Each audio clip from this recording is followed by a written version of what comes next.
Bonjour à tous et bienvenue dans ce tutoriel Tonton du Web dédié au nouveau logiciel Web Acapella Responsive. Il y a beaucoup de choses à dire sur ce nouveau logiciel. On va faire ça étape par étape et publier plusieurs vidéos sur notre chaîne YouTube.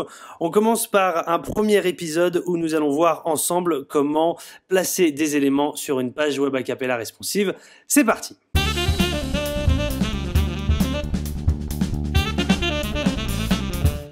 Alors, je vous passe toutes les étapes précédentes. On arrive ici sur notre page d'accueil et on a dans le menu en haut différents éléments pour composer notre page. Ces éléments sont les mêmes que dans Web Acapella 4. Jusqu'ici, rien de nouveau.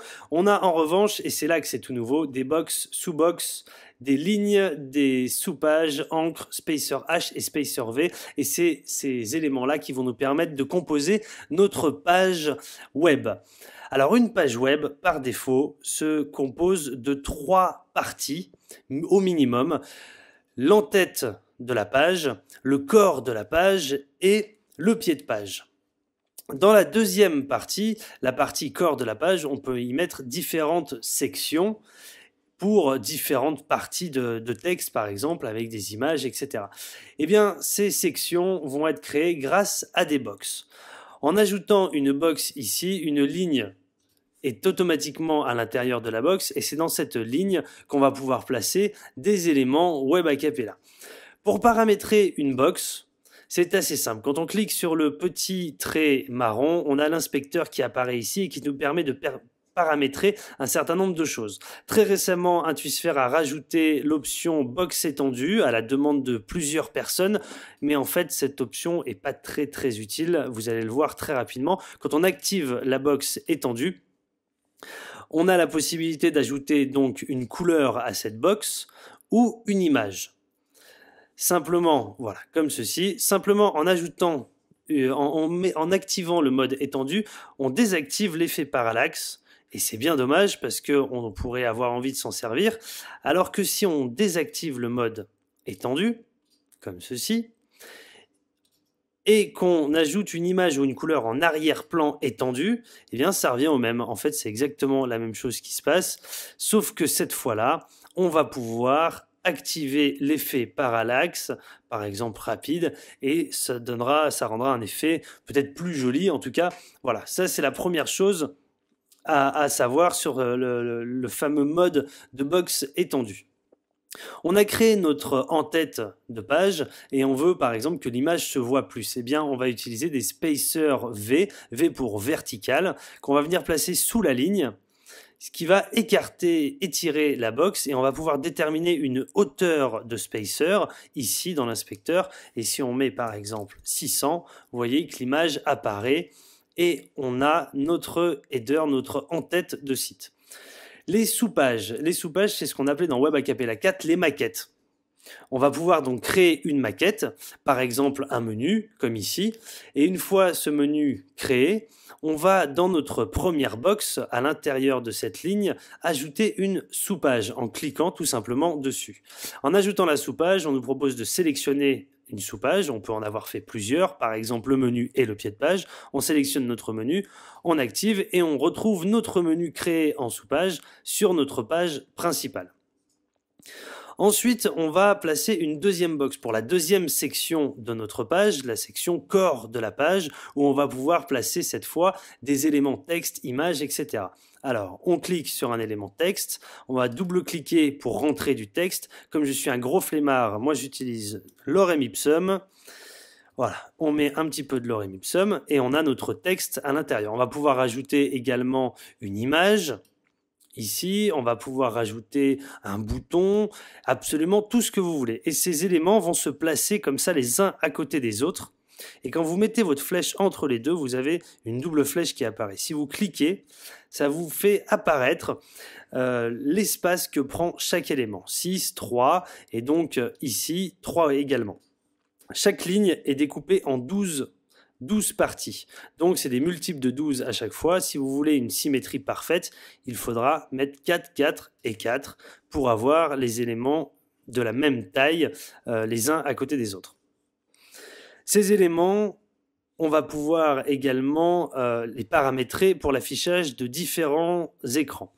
En haut, ici, on a une petite roue crantée qui vous permet de sélectionner le nombre de formats d'écran sur lesquels vous voulez travailler. Je vous conseille de passer directement aux 4 formats: écran d'ordinateur portable ou tablette en paysage, les tablettes en portrait et les smartphones. On va sélectionner donc les 4 formats. Et donc quand vous placez vos éléments, ils sont placés uniquement pour le format sélectionné, c'est-à-dire là, écran d'ordinateur. Si on clique sur l'autre format ici, on voit que les éléments sont positionnés autrement. Il va falloir donc repositionner proprement les éléments et vous allez devoir refaire cette opération à chaque fois que vous aurez un type d'écran, et pour chaque page, pour chaque box, vous devrez opérer cette étape. Pour les smartphones, pas besoin de le faire puisque le mode cascade est enclenché automatiquement. Le mode cascade implique que les éléments vont se mettre les uns en dessous des autres en partant de l'élément de gauche jusqu'à l'élément de droite. L'élément de gauche viendra au-dessus, l'élément de droite viendra en dessous et les éléments au milieu viendront s'insérer au milieu. Voilà pour placer différents éléments. On va pouvoir également utiliser un spacer H, donc un spacer horizontal, pour créer de l'espace entre 2 éléments. Cet espace, c'est un espace vide qui va utiliser une partie de notre grille de 12, notre grille responsive. Donc on va pouvoir déterminer 1, 2 ou plus pour créer un espace vide d'une taille plus ou moins grande. Voilà pour le positionnement donc des éléments sur une page.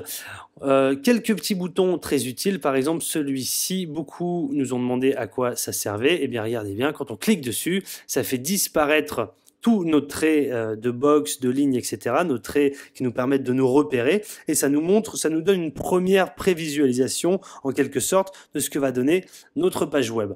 Mais bon, en général, vaut mieux le laisser. Si vous voulez prévisualiser, cliquez plutôt sur le bouton tester pour voir réellement ce qui se passe. Là, on voit beaucoup mieux le résultat. On va pouvoir switcher sur différents écrans. Et alors, grande nouveauté encore, la dernière mise à jour qui a été faite. Maintenant, on a un QR code ici et ça, c'est génial. L'idée est juste excellente. Ça va vous permettre, en étant connecté à votre réseau Wi-Fi, vous allez flasher le QR code avec votre téléphone portable et pouvoir prévisualiser votre site sans le mettre en ligne. Vous allez pouvoir prévisualiser votre site directement sur votre téléphone portable. Et c'est quand même très pratique parce que quand vous prévisualisez là avec votre ordinateur, effectivement, vous pouvez faire des tests, mais vous ne pouvez pas tester le tactile. Et ça, c'est bien dommage. Là, vous allez pouvoir grâce à ce QR code. Donc, super idée.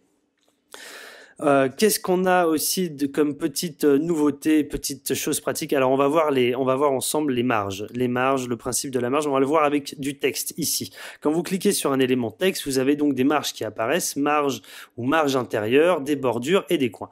Les coins et les bordures, c'est un peu comme dans Web Acapella 4, vous allez pouvoir déterminer une taille de bordure en mettant une valeur en pixels, 1, 2, 3, 10, ce que vous voulez. Par exemple, si on met 10, voilà, on voit la bordure qui apparaît. On va pouvoir changer également la couleur. On va mettre des coins aussi si on veut. On peut mettre des coins, voilà.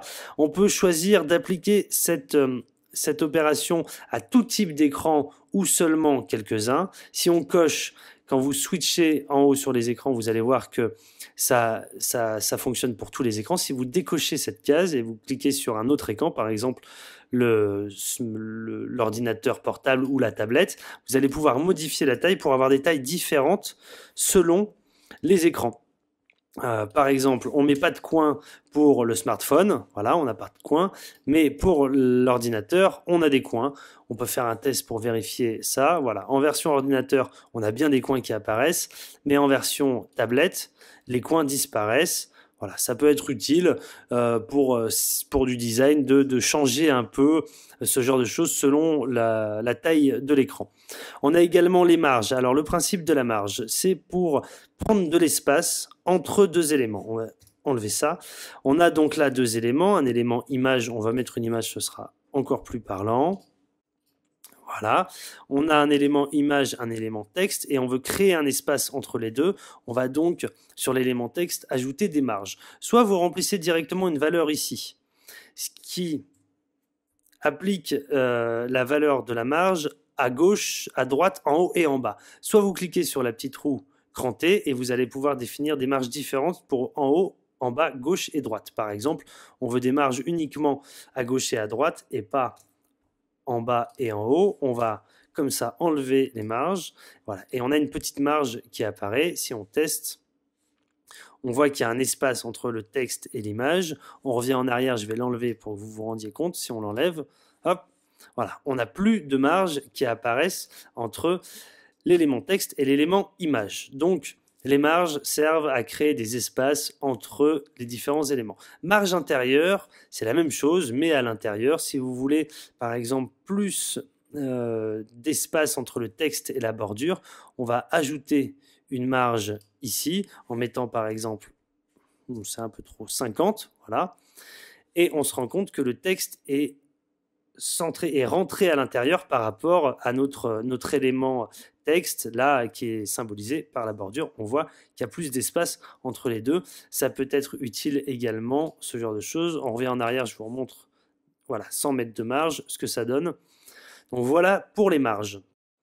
On passe maintenant aux images. Alors, vous avez donc cet élément image qui permet d'intégrer une image. Le problème pour l'instant, puisque ce problème sera sans doute réglé rapidement, on a une image. Alors, pour redimensionner une image, on va utiliser donc des spacers ou des marges. Des spacers tout court. On va utiliser un spacer horizontal par exemple ici, et on a une taille d'image. Le problème, c'est que cette taille d'image fonctionne sur les ordinateurs, fonctionne sur les tablettes, mais ne fonctionne pas sur les téléphones portables, puisque sur téléphone portable, l'image va prendre toute la taille de l'écran. Pour pallier à ce petit problème, jusqu'à une prochaine mise à jour, j'espère, on va non pas insérer une image dans un élément image, mais insérer une image dans un élément texte. On ajoute un élément texte ici, on double-clique, on a la possibilité d'ajouter une image qu'on va venir sélectionner, et on va pouvoir là redimensionner notre image. On va pouvoir également définir si on la veut alignée à gauche, ou bien centrée, ou bien à droite. Et bien cette image-là, dans l'élément texte, elle va être redimensionnée en version smartphone également. Là, vous voyez qu'on a une petite taille d'image. Et bien sur les smartphones, on a aussi une petite taille d'image. Elle ne prend pas toute la taille de l'écran. Donc c'est pratique. Petite astuce, voilà, pour garder la taille prédéfinie d'une image, quels que soient les écrans et surtout pour les smartphones, ajoutez l'image dans un élément texte et pas dans un élément image. Voilà pour ces premières notions d'agencement d'éléments sur votre page Web Acapella responsive. C'était un premier tuto un peu court. On reviendra très vite avec de nouveaux tutoriels. N'hésitez pas à nous poser vos questions. On y répondra par vidéo. Posez-nous vos questions sur Facebook, sur la chaîne YouTube ou bien sur notre site tontonduweb.com. On se retrouve très vite. Ciao!